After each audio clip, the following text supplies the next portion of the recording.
अच्छा भाई, ऐसे सिस्टम से आपका वास्ता कई दफ़ा पढ़ चुका है फिजिक्स में, और अगर ना भी पढ़ा हो तो आप ये जानते हैं कि अगर कोई मैस है, कोई ऑब्जेक्ट है जिसको हमने स्प्रिंग से अटैच किया हो दीवार से, और इस मैस को जो कि यहाँ होना चाहिए था, इसको अगर मैं खींच दूँ एक फासले तक और फिर इसको छोड़ दूँ, तो छोड़ने से होता क्या है भाई कि ये जो स्प्रिंग है ना, स्प्रिंग एक फोर्स लगाता है, और चूंकि स्प्रिंग जो है वो हुक्स लॉ फॉलो करता है, तो ये फोर्स बराबर होती है स्प्रिंग कांस्टेंट ज़रब स्प्रिंग की लंबाई में तब्दीली के, जो कि दरअसल यहाँ इस मैस की डिस्प्लेसमेंट है या इसका खिसकाव है। जाहिर है जितना मैं इसको खिसकाऊंगा स्प्रिंग की लंबाई में उतनी ही तो तब्दीली आएगी ना।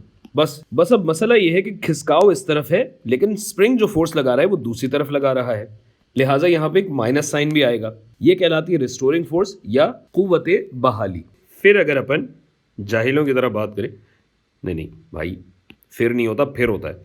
फिर अगर हम ये करें कि इस खिसकाव का वक्त के एतबार से ग्राफ बना लें। वक्त के एतबार से क्यों? क्योंकि जाहिर है वक्त जैसे जैसे गुजरेगा ये खिसकाव भी बदलेगा। और अगर इस खिसकाव को मैं कह दूं x, जो कि मीटर्स में है, तो अब जरा शुरू करते हैं। जब वक्त जीरो था, यानी जब इसको मैंने एक जगह यहां तक खिसकाया और बिल्कुल छोड़ने वाला हूं मैं, उस वक्त इस मैस का या इस ऑब्जेक्ट का जो फासला बनता है वो फासला कितना है भाई? ये फासला आप देख सकते हैं कि a मीटर्स है। कहां से? इस पॉइंट से, जो कि मकाम तवाजुन है या इक्विलिब्रियम पॉइंट है। अच्छा जी, और जब हम इसको छोड़ते हैं तो ये वापस जाता है सिफर तक।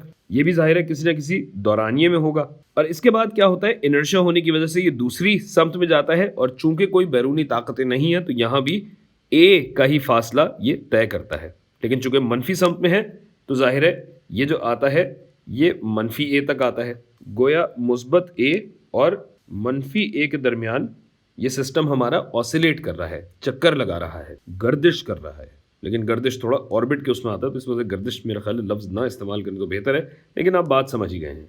अच्छा जी, तो अगर गर्दिश कर रहा है, चक्कर अगर लगा रहा है, तो वापस जाहिर है सिफर की तरफ भी आएगा, बिल्कुल आएगा, क्यों नहीं आएगा।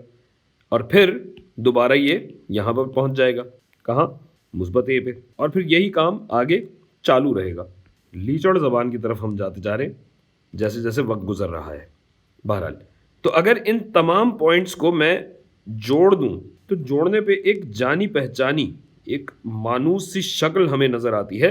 और इस शक्ल को अगर मैं आगे चलाऊं तो होता क्या है भाई, यहाँ पे मेरा एक चक्कर खत्म हो रहा था, तो अगर इस मखसूस टाइम को कि जिस पे मेरा चक्कर खत्म हो, एक चक्कर मुकम्मल हो, उसको अगर मैं एक खास नाम देना चाहूं तो उसको अगर मैं कैपिटल T कह दूं तो गलत नहीं होगा। ये कहलाता है टाइम पीरियड या दौरानिया, जिसमें एक चक्कर मुकम्मल हो। और जाहिर है इसके बीच में आपके पास आधा दौरानिया होगा, t/2। अच्छा, अब इस शक्ल को और फंक्शन को देखते हुए अगर हम कहें कि भाई इस मोशन की, इस खिसकाव की अगर कोई इक्वेशन बनाई जाए तो वो इक्वेशन बनती है a cos ओमेगा t। अब ये कहाँ से आया, ये सब हम देखेंगे इस वीडियो के अगले हिस्से में, तो चलिए उसकी तरफ चलते हैं।